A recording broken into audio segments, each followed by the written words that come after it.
Perhaps you've noticed a lot of contentious issues in Wisconsin being resolved through the courts. For example, this year alone, the Wisconsin Supreme Court will decide some major cases on abortion, election laws, and have a say on what the state's new legislative matches are going to look like. CBS 58 Capitol correspondent Emily Fannin takes a deep dive into how our judicial system is becoming more prominent than ever before and whether this trend could change.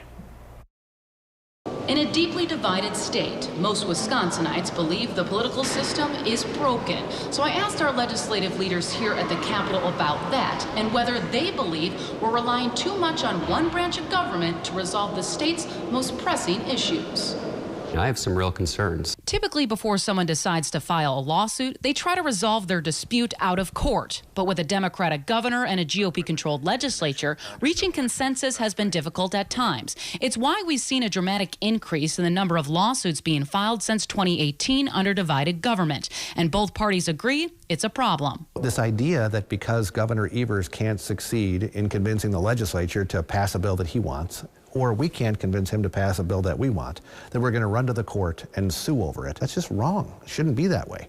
In the last legislative session, only 7 Democratic bills received a hearing in the state assembly. I think everyone can agree that that is a problem. So it begs the question, are liberals and conservatives too quick to sue nowadays? Those who have covered state government for more than 30 years say yes, and believe it's becoming the new norm, not only in Wisconsin, but nationally. It's just been really intriguing to me as a political junkie, long time, 32 years covering the Capitol, to see the growing importance of the judicial branch of government.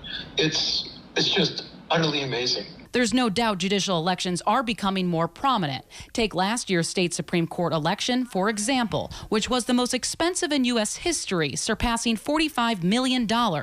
It was an election that was largely focused on the issue of abortion and drawing new legislative maps known as redistricting. This is the price of democracy. We're leaning more and more on the judicial branch, but it's just the way that democracy was framed. Lawsuits can also be costly, and at times the burden can fall on taxpayers. So is there a solution, or should Wisconsinites expect our courts to have the final say?